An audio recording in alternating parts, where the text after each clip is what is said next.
I welcome you in the new topic, the periodic classification of elements. So, in this lecture, we will first discuss about the introductory part. Let's have some brief introduction about the element, the matter, the states of matter, the types, and the many more things. So here, as you studied in your previous standards, there are various types of matters. The matter that is not O wala matter, matter झालाय वगैरे, that's not matter, that is the द्रव्य in Marathi, म्हणजे आपल्या आसपास असलेल्या सगळ्या वस्तू, table असेल, चेअर असेल, ग्लास असेल, बिल्डिंग असेल, stone, soil, sand, trees, all living and non-living things are made up from the matter, right? That matter is important. So we are talking about that matter. हे द्रव्य नेमकं कसं बनलेलं आहे, कशापासून बनलेलं आहे? So initially man is very curious about the nature, and initially the matter is classified as according to their types, and the types are here: the solid, liquid, gas. These are the initial states of the matter: solid, liquid, and gases. The next is the plasma. You also know about the plasma, and one more is the BE condensate state, that is the Bose-Einstein condensate state. We will talk into more detail about the plasma and BE condensate state later on, but you must know the existing states. This is the very unstable state. This is also not stable state, but solid, liquid, and gases are comparatively more stable. This is the most stable, then liquid, and then gases. You studied about the solid, liquid, and gas states of the matter in previous standards, so we will not go into more detail. But as solid is there, liquid is there, gas is there, whatever be the phase or the type of that state of matter, how solids are made up of, how liquids and how gases are made up of, म्हणजे solid, liquid, gases असतील तर ते कशापासून बनलेले आहेत. मग हे पण आपण थोडंसं डिटेलमध्ये गेलो, we can get the information that every substance or every matter, everything is made up of the smallest particle, and that smallest particle is called as atom. From the Democritus, the Maharshi Kanad, the Dalton, J.J. Thomson, Niels Bohr, Rutherford, many more scientists are there from ancient times. हे सगळं इतिहास आपण बघितलेला आहे, म्हणजे हा विज्ञानाचा इतिहास आहे की अणूची संरचना, त्याच्याबद्दल वेगवेगळ्या शास्त्रज्ञांनी वेगवेगळ्या कल्पना मांडल्या होत्या. Okay, that is the atom. Smallest particle of matter is said to be atom, अणू. म्हणजे it can not be divided, undivisible part of the material or the matter, त्याला ॲटम असं म्हणतात किंवा अणू म्हणतात.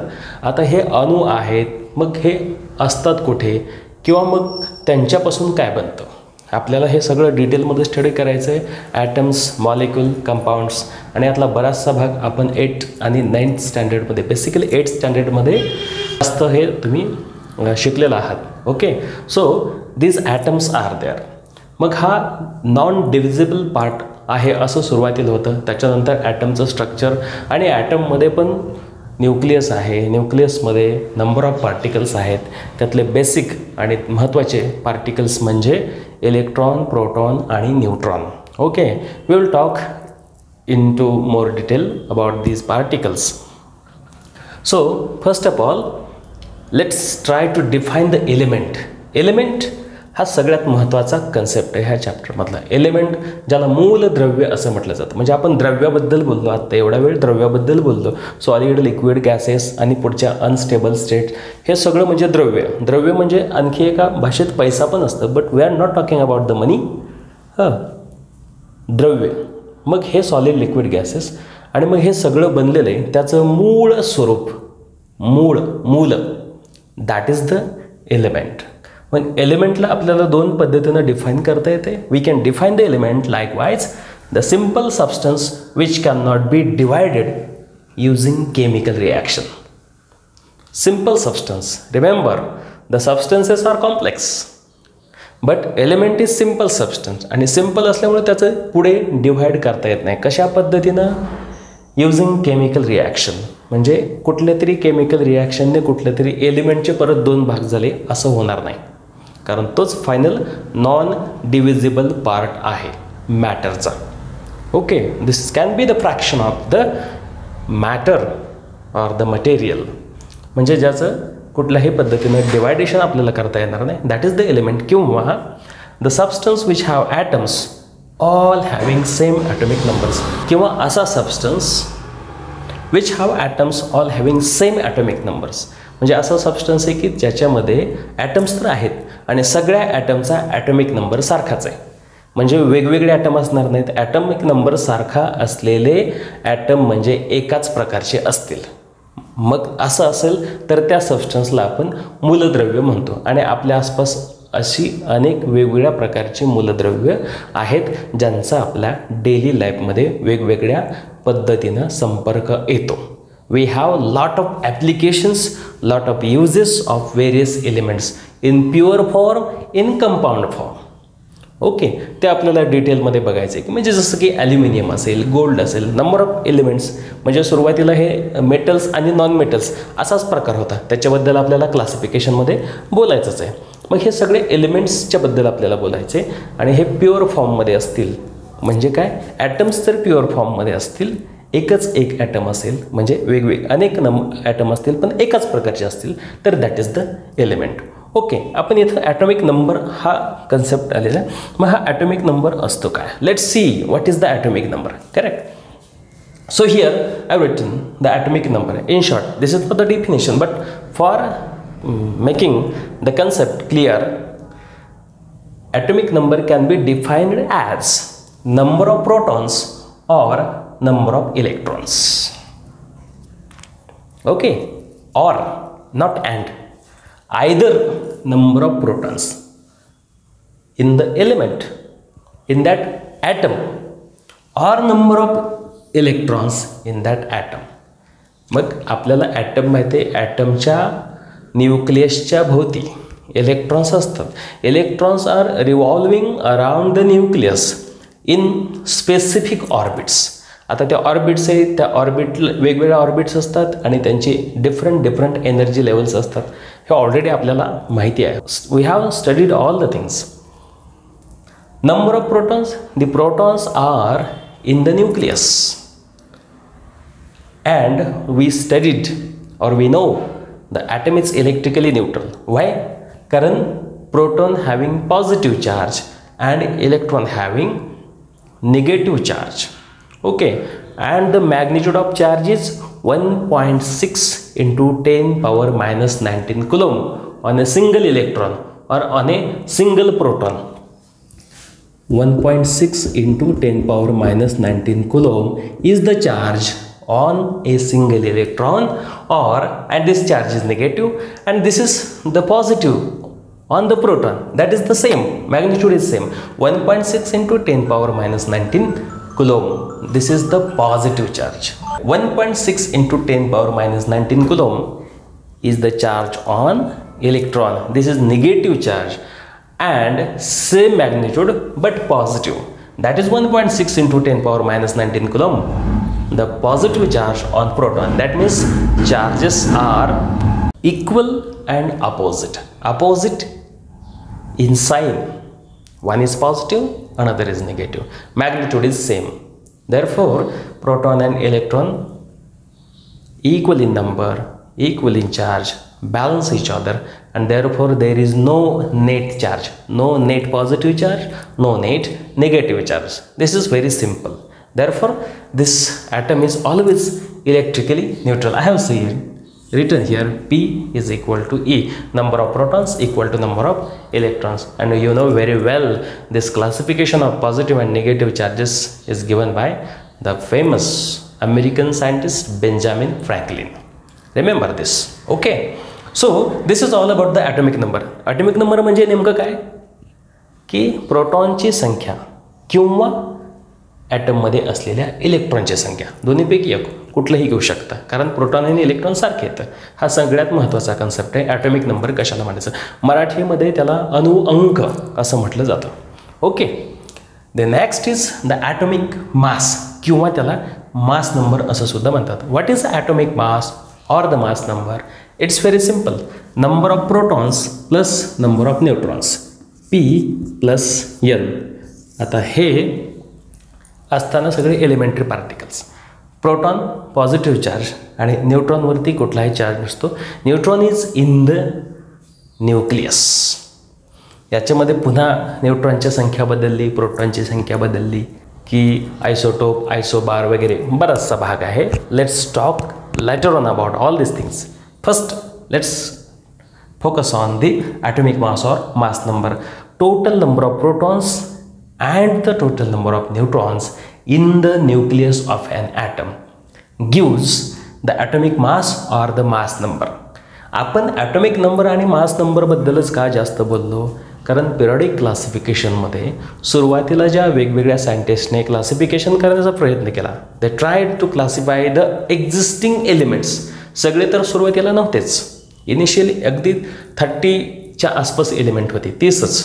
त्याच्यानंतर मग हे 19व्या आणि 20व्या शतकामध्ये, खरं तर 19व्या शतकामध्ये खूप जास्त एलिमेंट्स आपल्याला मिळाले. नवीन नवीन एलिमेंटची डिस्कवरी वेगवेगळ्या सायंटिस्टने केली आणि त्याच्यातून आज आपल्याला जे स्टडी करणार आहे आपण ह्या चॅप्टरमध्ये की एंटायर पिरियडिक टेबल तयार झाला. पण त्याच्या आधी initially there was the classification and which was mainly based on the atomic mass और ज्याला आपण मास नंबर म्हणतो. हा सगळ्यात महत्त्वाचा कन्सेप्ट आहे. And one more thing, classification करताना why we made the classification or what are the objectives of the classification हे जास्त महत्त्वाचं ठरतं. क्लासिफिकेशन आपण का करतो, for example we go to the grocery shop. किराणा दुकानामध्ये गेल्यानंतर तिथे त्या शॉपमध्ये वेगवेगळे शेल्फ्स असतात, कप्पे असतात आणि त्याच्यामध्ये वेगवेगळ्या वस्तू असतात. म्हणजे टूथपेस्ट असतील किंवा सोप्स असतील किंवा आणखी कुठल्याही विशिष्ट प्रकारच्या वस्तू ह्या एका विशिष्ट जागेवर ठेवलेल्या असतात, त्या तिथे सापडतात. For the making convenience to find that object, to find or to get the desired object. Or as if we go to the library then there are stacks and particular topic or particular subject or particular language books are available in that stack only. त्या विशिष्ट कप्प्यात किंवा कपाटात ती विशिष्ट पुस्तकं मिळतात. हे classification. So why classification is necessary. क्लासिफिकेशनची गरज काय आहे, to study the properties of the objects or the elements whatever we are classifying. इथे आपल्याला एलिमेंटचं क्लासिफिकेशन करायचं आहे. सो एलिमेंटच्या प्रॉपर्टी स्टडी करता याव्यात. And one more thing, the inter relationship between the elements. आपण स्पेसिफिकली एलिमेंट्सच्या बाबतीत बोलतोय, तर एलिमेंट्सच्यामध्ये काय रिलेशन आहेत, म्हणजे एका एलिमेंटच्या शेजारी दुसरा एलिमेंट असेल तर त्या दोघांच्यामध्ये काय रिलेशन आहे का, कशा पद्धतीनं त्यांच्या प्रॉपर्टी व्हॅरी होतात, ह्या सगळ्या गोष्टी आपल्याला ह्या पिरियॉडिक क्लासिफिकेशनमध्ये बघायच्यात. याच्यामध्ये डिस्क्रिप्टिव्ह पार्ट बरंचसं आहे, but it is much more interesting topic to get the clear idea in order to face various type of competitive exams. कारण याच्यातल्या बेसिक कन्सेप्ट्स खूप जास्त महत्त्वाच्या आहेत. So this is all about the introduction of the chapter named the periodic classification of elements. याच्यातला periodic हा एक शब्द महत्त्वाचा आहे. Why it is not only classification of element, it is the periodic classification of elements. Y? The reason is that properties are being repeated. ठराविक properties, some characteristics are being repeated after some interval. Some interval म्हणजे ठराविक elements झाले की पुन्हा ठराविक elements पाहिल्यासारख्याच properties दाखवतात, म्हणून तर हे क्लासिफिकेशन केले. That is the periodic classification. Repeat होत आहेत प्रॉपर्टीज. ओके, हे सगळ्यात महत्त्वाचं आहे. So keep the idea of classification of elements in mind, and let's move on to the next topic. So this is the brief introduction. You might be eager to note it down, so pause the video and take the points. This is very simple.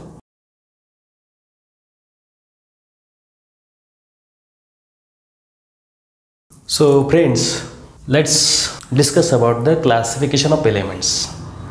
How this element classification is carried out, or how the steps there are. We know right now, or nowadays, there are 118 elements. Some people or scientists also say that 119th element is also there. म्हणजे 118 elements आहेत सध्या. 119 किंवा त्याच्या पुढच्याही काही एलिमेंट्सची अगदी 126 130 atomic number असलेल्या एलिमेंट्सचं भाकीत काही शास्त्रज्ञांनी केलेलं आहे. तो तसा आपल्या डिस्कशनचा आत्ताचा भाग नाही आहे, पण आपल्या माहितीसाठी. Okay, so will talk about 118 elements. So out of these 118 elements there are number of ways to classify 118 elements, but general or the brief idea of classification is that initially these elements were, as we studied, initially there were only metals and then non-metals, and then it was the third class, that was metalloid. Before that, out of 118 elements, there are 92 elements which are naturally occurring elements, and rest 26 elements, these are synthetic element. Okay, if you Google this information, you will get 94 elements natural and 24 elements synthetic. Out of these synthetic elements, some elements are radioactive, unstable, etc. A lot of information you will get, but 92 elements are natural and these are the synthetic. Synthetic म्हणजे कृत्रिम, जे नंतर बनवली गेली आणि ही निसर्गतः आढळणारे 92 element जे आहेत ही नैसर्गिकरित्या आपल्याला निसर्गामध्ये जशीच्या तशी मिळतात. ही नंतर बनवली गेली. ओके, मग सुरुवातीला आपण बघितलं की अगदी सुरुवात 19th सेंचुरीच्या सुरुवातीला 1801 1802 वगैरे सुरुवातीच्या दशकामध्ये किंवा सुरुवातीच्या 19व्या शतकाच्या काही सुरुवातीच्या वर्षांमध्ये फक्त 30 मूलद्रव्य होती माहिती असलेले, 30. पण त्याच्यानंतर वेगवेगळ्या शास्त्रज्ञांनी प्रचंड मोठं योगदान त्याच्यामध्ये दिलेले.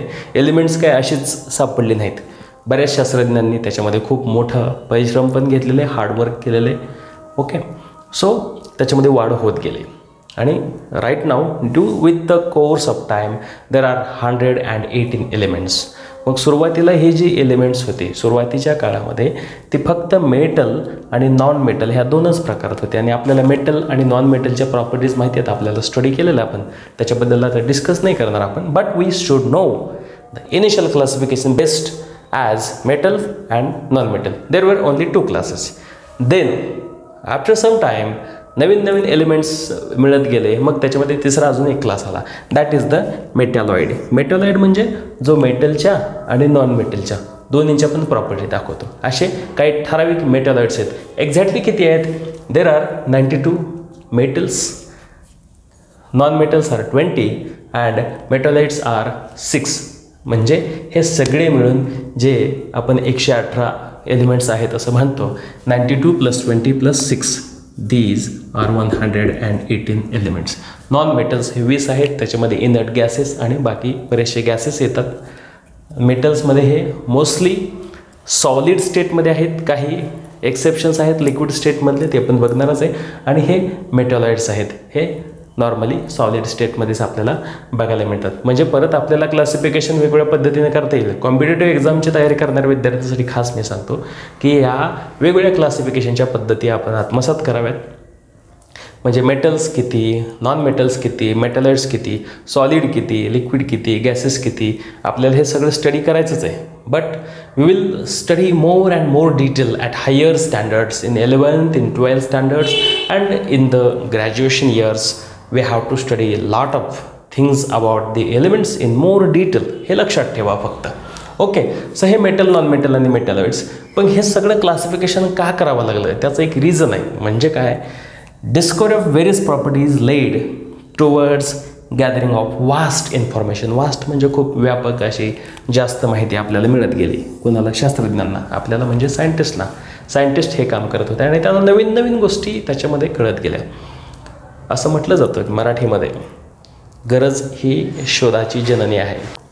म्हणजे काय की गरजेपोटी काही गोष्टी शोधल्या गेल्या आणि त्याच्यामध्ये आपल्याला हे असं अद्भुत असं खूप सुंदर जग शास्त्रज्ञांच्या समोर ते होतच मुळी, पण त्याच्या प्रॉपर्टीज शास्त्रज्ञांना सापडत गेल्या आणि त्याच्यामुळे खूप सगळी माहिती शास्त्रज्ञांच्याकडं एलिमेंट्सबद्दल साठत गेली आणि मग ह्या सगळ्या माहितीचं संकलन करून योग्य पद्धतीचं क्लासिफिकेशन करणं गरजेचं होतं आणि त्याच्यासाठी हा सगळा मोठा पसारा निर्माण झालेला आहे. So the discovery of various properties led towards the classification of element. हे सगळ्यात महत्त्वाचं आहे. क्लासिफिकेशन का केलं, एखाद्या तुम्हाला इंटरव्ह्यूमध्ये विचारलं why the classification there. So the reason is various properties. Properties सगळ्यात महत्त्वाच्या आहेत. Okay, so this is about the general introduction of the classification. हे क्लासिफिकेशनचा आपण ब्रीफ अकाउंट घेतला. ह्याच्यामध्ये खूप आपण डिटेलमध्ये गेलेलं नाही, डिटेलमध्ये आपल्याला पुढे जायचं ते. But first way or the first method of classification of elements was given by the German scientist Dobereiner. Let's talk about or let's discuss about the Dobereiner's method. Okay, so as we are talking about the classification of elements, this was the first initiative taken by the German scientist Dobereiner. The Dobereiner, and he arranged the element according to his method that we call the Dobereiner triads. Triads, त्रिक म्हणजे group of three. Trikut वेगळं, त्रिकूट माणसांचं वगैरे असतं. So here 3 elements are arranged in a group of 3. It is called as triad. Okay, this is the information about how he made the classification. As we know, the Dobereiner was the German scientist and he proposed this type of classification is in the year 1817. Remember the year. Dobereiner classified elements according to their atomic mass. आता इथे as we discussed earlier, why the atomic mass, atomic number, these parameters of elements are important. So increase according to their atomic mass. मग ते increasing atomic mass अशा पद्धतीनं classification केलं. पण the classification based upon similar chemical properties. आणखी एक महत्त्वाची गोष्ट आहे की केमिकल प्रॉपर्टीज, एलिमेंटच्या ज्यांच्या केमिकल प्रॉपर्टीज ऑलमोस्ट सेम असतील अशांचंच क्लासिफिकेशन केलेलं आहे. आणि क्लासिफिकेशन करताना काय सगळ्यात महत्त्वाचा पॅरामीटर होता, atomic mass. The elements are classified according to their atomic masses. आणि नॉर्मली ऑलमोस्ट ज्यांनी क्लासिफिकेशन करण्याचा प्रयत्न केला की त्याच्यामध्ये इन्क्रीजिंग ऑर्डर होती. Dobereiner also made the same thing. He classified elements according to their atomic mass in increasing order. And how the elements he selected? Similar chemical properties. हे तर सगळीकडेच आहे. He made a group of 3 elements called triad. 3 एलिमेंटचा group आहे म्हणून त्याला triad म्हटलं. ट्रायडमध्ये 2 गोष्टी लक्षात ठेवायच्यात की इन्क्रीजिंग ॲटॉमिक मास, ओके, आणि सेम केमिकल प्रॉपर्टी असलेले एलिमेंटचा ग्रुप बनवला, त्याला ट्रायड म्हणायचं किंवा मराठीमध्ये त्रिक असं म्हणायचं. Okay, so here how the triads are, the existence of triad is that elements arranged according to their increasing atomic mass. हेच आपण परत ट्रायडमध्ये लक्षात घेण्यासाठी परत रिपीट केलं आहे. ॲटॉमिक मास ऑफ, मग हे ट्रायड्स नेमके आहेत कसे? Atomic mass of middle element is approximately equal to average or mean of atomic mass of rest of the elements. आता हे जास्त महत्त्वाचं आहे. ट्रायडमध्ये काय केलेलं आहे? Suppose I write here element A, element B and element C. Okay, so atomic mass of middle element म्हणजे middle element, this is the element B, is approximately equal to average or mean of atomic mass of rest of the elements. म्हणजे बीचं atomic mass आहे किती असलं पाहिजे, ह्या दोन्हींच्या मासची बेरीज करा आणि त्याला 2ने डिवाइड करा, किंवा ह्या दोन्हींच्या ॲटॉमिक मासचा ॲव्हरेज घ्या, किंवा ह्या दोन एलिमेंटच्या ॲटॉमिक मासचा मीन घ्या. मीन, ॲव्हरेज किंवा बेरीज करून त्याला 2ने भागणं एकच. ओके, तर first element and the last element take their atomic masses, find the mean of their atomic masses or find the average value of their atomic masses. The middle element have approximately same atomic mass. आपल्याला काही examples घ्यायचे आहेत triads, म्हणजे जे डोबेरायनरने suggest केले होते काही existing triads आहेत, त्यातले काही बुक्समध्ये आहेत, त्याच्यातले आपण काही व्हेरीफाय करून बघूया की एक्झॅक्टली कसं झालेलं आहे. ओके, सो ह्याच्यामध्ये एक त्रुटी होती. What was the limitation? All known elements couldn't classified according to this method. म्हणजे सगळेच्या सगळे त्यावेळेस जे काही एक्झिस्टिंग एलिमेंट्स असतील, 30 असतील किंवा आणखी काही असतील, म्हणजे 1817 म्हटलं नाही. आणि initially as I said just before a while there were only 30 elements at the beginning of 19th century. म्हणजे ह्या कालावधीमध्ये 30 असतील किंवा आणखी काही थोडेफार जास्त असतील. मग सगळेच्या सगळे एलिमेंट्स अशा पद्धतीने क्लासिफाय करता आले नव्हते. ही ह्या क्लासिफिकेशनची सगळ्यात महत्त्वाची एरर किंवा आपण ज्याला लिमिटेशन म्हणतो, इट वॉज द लिमिटेशन. मग आपल्याला हे जे ट्रायड्स डोबेरायनरनं सजेस्ट केले होते त्यातले काही आपण एक्झाम्पल्स घेऊया, म्हणजे आपल्या लक्षात येईल की नेमका काय प्रकार आहे. Okay,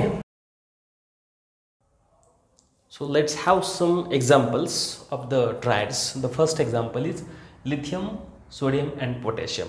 I have written the symbols of elements. I haven't written the complete name of the element. You will be able to guess the element from its symbol. Okay, so here there is a group of 3 elements, and the first element, second element and third element. What triad says, the average of the atomic mass of first and 3 is equal to atomic mass of middle or the second. So we know the atomic mass of sodium is 23, and let's calculate the average of lithium and potassium.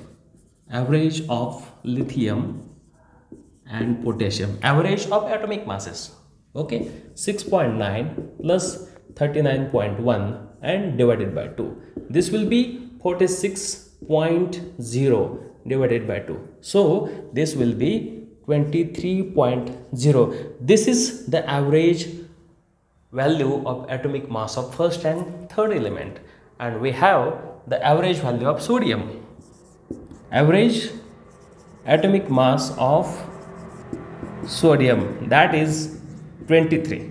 So here the law of Dobereiner's triad is valid. All right, this is the simplest way. The elements are given in a sequence and we have to follow that sequence. म्हणजे परीक्षेमध्ये किंवा कुठेही आपल्याला जो sequence दिलेला असेल lithium, sodium, potassium, हा sequence आपल्याला बदलायचा नाही. म्हणजे काय होईल, फर्स्ट अँड थर्ड, म्हणजे जो मिडलला आहे तो मिडलचा फॉलो करायचा आहे. म्हणजे आपल्या लक्षात येईल where it is triad or not, or it follows the Dobereiner's triad law or not. Let's have one more example. Here is another example. Calcium, strontium and barium. Okay, so the atomic masses are given. Calcium is 40.1, strontium is 87.6 and barium is 137.3.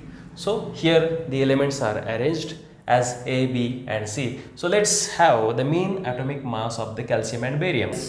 40.1 plus 137.3 and divided by 2. We have to calculate the mean. This is, the sum is 177.4 and divided by 2 is 88.7. This is the mean of calcium and barium, mean atomic mass of first and last element, and the actual atomic mass of strontium is 87.6. So here this group of element approximately obeys the Dobereiner's triad law. Remember, this is approximately equal. This is not exactly equal, but this can be the valid Dobereiner triad. So there will be the question in examination. Check whether the following group of element obeys the Dobereiner's triad law or not. किंवा जे elements दिलेले असतील आणि त्यांच्यापैकी जे डोबेरेनर्स triads आहेत की नाहीत हे आपल्याला तपासून बघायचं असतं. परीक्षेमध्ये अशा प्रकारचे प्रश्न येतात. आणखी एक एक्झाम्पल घेऊया.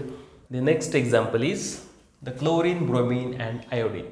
All three are halogens in one group. So atomic mass of the chlorine is 35.5, that of bromine is 79.9, and that of iodine, the atomic mass of iodine is 126.9. Okay, so let's check whether this is valid triad or not, or whether this obeys the Dobbe-Reiner's law. Okay, so the mean atomic mass of first and last, that is the chlorine and iodine, this is the 35.5 plus 126.9 divided by 2, and it becomes 162.4 divided by 2. This equal to 81.2. This is what the mean atomic mass of chlorine and iodine. Okay, the first and last element. And actual atomic mass of bromine is here 79.9. So this is also approximately equal. So this can be also valid triad of Dobbe-Reiner. All these three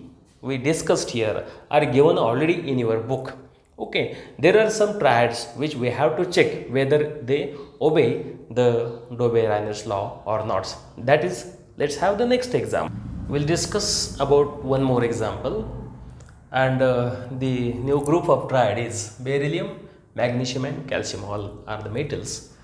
The atomic mass of beryllium is 9.0, that of magnesium is 24.3, and calcium having atomic mass equal to 40.1. Okay, so according to our law of triads, the mean atomic mass of beryllium and calcium is this plus this divided by 2. So 9 plus 40.1 divided by 2, that is 49.1 divided by 2 equals to 24.5. This is the average or mean atomic mass of the first and last element. And the middle is magnesium. Actual atomic mass of magnesium is given here 24.3. This is 24.3. So 24.5 and 24.3. This can also be the valid triad which is given or which is suggested by the Dobbe-Reiner. In your textbook, there are some triads which you have to check. You can make the search type of calculation and check whether the given group of element obeys the Dobbe-Reiner's triads law or not. So you can find out more examples of the triads which will obey the Dobbe-Reiner's law. Okay, all right. So try to practice more. If you have any query about this concept, this is actually very simple. You can contact me anytime. All right. So stay home, stay safe, and don't forget to subscribe our channel. Thank you.